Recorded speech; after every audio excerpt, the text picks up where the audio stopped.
The New Patriotic Party has endorsed the president's decision to cancel the December 17 referendum, saying that it is of national interest that the action was done.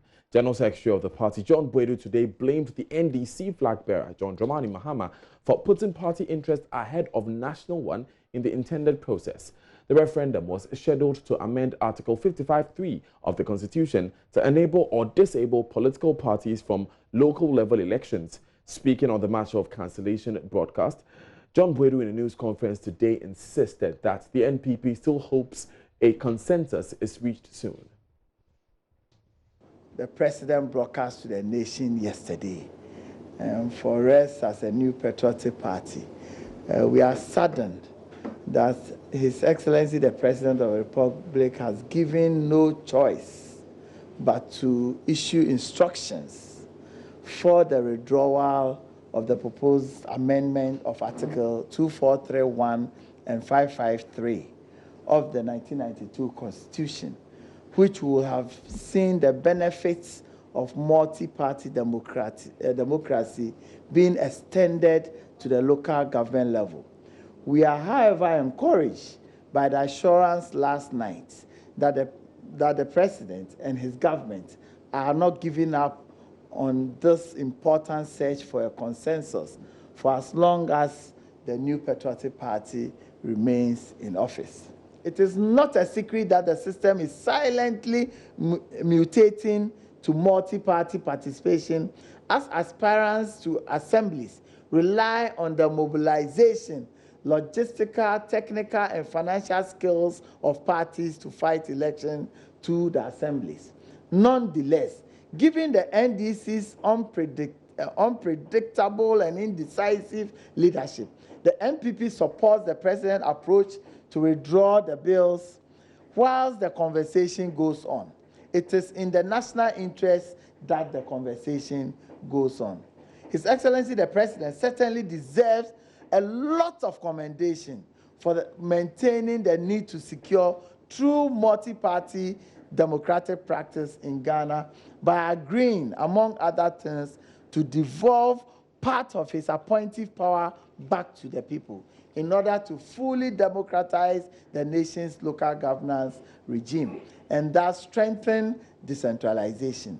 The NPP hopes that sooner than later, a broad national consensus will be arrived at for these amendments to be carried through for the love of Ghana and for the love of God and for the love of country, Ghana.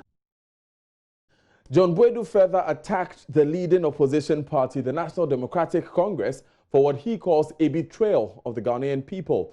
He says this shows a lack of leadership in the NDC. Having had a resounding success at creating the new regions together, we are all of the firm belief that the whole nation was again on course to achieving another resounding success at the referendum, as had been agreed by all stakeholders, including the leadership on the NDC, until the NDC's sudden breach of faith regarding the consensus that all the political parties, CSOs, faith-based organizations, and other key stakeholders on the referendum. The NDC U10 is nothing else but an unpatriotic betrayal of the Ghanaian people. It is yet another clear sign of the lack of leadership at the very top of the main opposition party.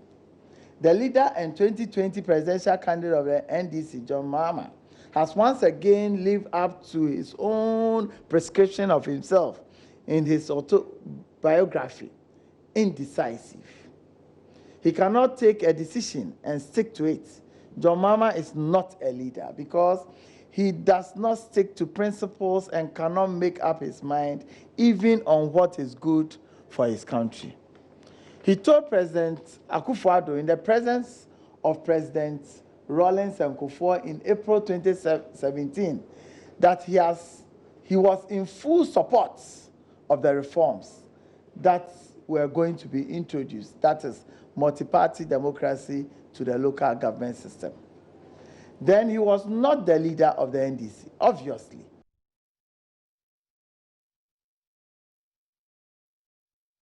Now, the party insists that more time is needed for deliberations, even if the NDC embraces a new perspective on the matter.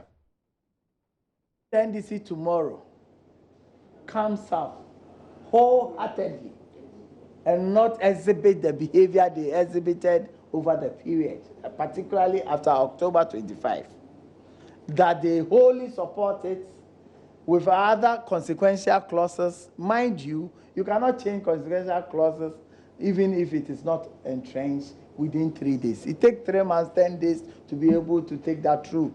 So even if they come today, it means that we have some months before us for us to look at it. And we want to believe that enough consultation and discussions, if it goes on within the period in question, we'll be able to come to an acceptable limit and time for us to reintroduce this all-important reforms and transformation of our local governance system.